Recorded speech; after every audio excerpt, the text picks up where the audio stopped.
Assalamualaikum warahmatullahi wabarakatuh. Halo semuanya, perkenalkan nama saya Fakih Muhammad Rahman. Nah, pada video kali ini saya akan membahas satu pembahasan yaitu terkait dengan peran Gen Z dalam dunia pendidikan, teman-teman. Nah, kira-kira apa sih peran Gen Z itu dalam dunia pendidikan?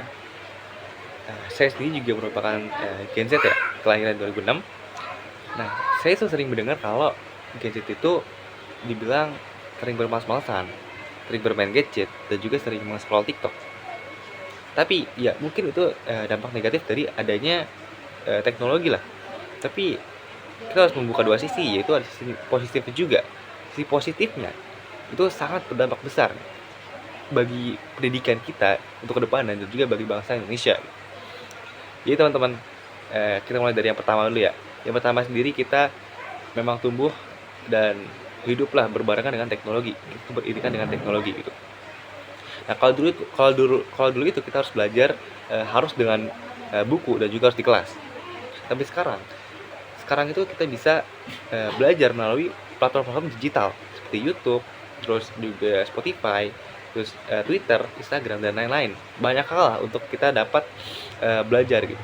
Jadi kita mempunyai banyak sumber nih untuk kita dapat menambah ilmu kita, menambah wawasan kita, dan juga memperbaiki diri kita sendiri. Nah, tugas kita sekarang adalah bagaimana caranya untuk kita dapat memanfaatkan teknologi yang hidup berbarengan dengan kita, teknologi yang semakin canggih, dan teknologi yang memadai lah saat ini. Kalau kita menggunakannya dengan bermain-main saja, terus juga kita menggunakan dengan menghibur diri, itu sangat kurang lah dinilai, itu dampak negatifnya kalau cuma kita melakukan itu aja. Tapi kita harus pandai untuk membagi waktunya untuk belajar melalui platform digital tersebut gitu. Nah, yang kedua juga kita dinilai dengan generasi yang kritis lah teman-teman. Jadi Gen Z sendiri juga terkenal nih berani untuk menyuarakan suaranya, pendapatnya. Terus juga suka menanyakan hal-hal yang memang dia mau tanyakan. Terus nggak gampang juga menerima informasi dari orang lain atau pendapat dari orang lain. Kita bisa memfilternya, terus juga bisa menolak atau menerima suatu pendapat. Ada satu platform digital yaitu Twitter. Nah, di Twitter itu sendiri banyak nih teman-teman Gen Z yang memang sering berbagi terkait dengan argumennya, berbagi dengan idenya, dan ada membalasnya dan lain-lain. Nah, itu merupakan satu proses untuk belajar lah, meningkatkan berpikir kritis kita dan lain-lain. Nah, sikap seperti ini tuh penting bagi dunia pendidikan saat ini teman-teman, karena dunia pendidikan saat ini itu pengen banget nih bilang kalau belajar itu harus relevan, belajar itu harus dengan asik gitu. Belajar bukan hanya melalui buku terus mencatat terus lupa gitu, nggak punya arah. Tapi kita mau tuh belajar itu memiliki arah lah dan berdampak besar bagi masyarakat luas gitu. Itu seharusnya pendidikan yang saat ini dilakukan gitu.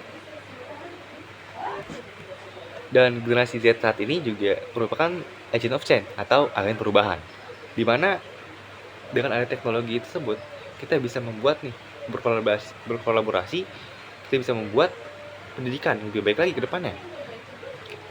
Jadi ada perubahan yang kita lakukan untuk pendidikan.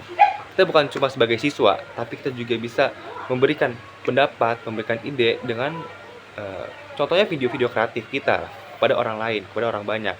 Dan di mana video itu mungkin dapat mempengaruhi mereka, terus juga dapat menyadarkan mereka kalau oh ternyata ini tuh baik juga ya, kenapa saya melakukan ini dan lain-lain gitu. Jadi kita juga bisa mempengaruhi orang lain untuk dapat berbuat suatu hal, dan tentunya berbuatnya dalam hal baik. Nah, mungkin kalimat terakhir yang akan saya berikan di video kali ini adalah dunia pendidikan dan juga masa depan bangsa Indonesia saat ini sangat bergantung dengan kita. Apa yang mau kita lakukan dengan bangsa Indonesia dan juga pendidikan ke depannya? Apakah kita mau membuat pendidikan dan bangsa Indonesia itu jadi lebih baik atau lebih buruk dari saat ini? Jadi teman-teman, gunakanlah teknologi dengan sebaik-baiknya, karena dampak yang akan ditimbulkan nanti itu tergantung bagaimana kita saat ini gitu. Jadi mungkin itu aja video dari saya. Kurang lebih mohon maaf. Wassalamualaikum warahmatullahi wabarakatuh.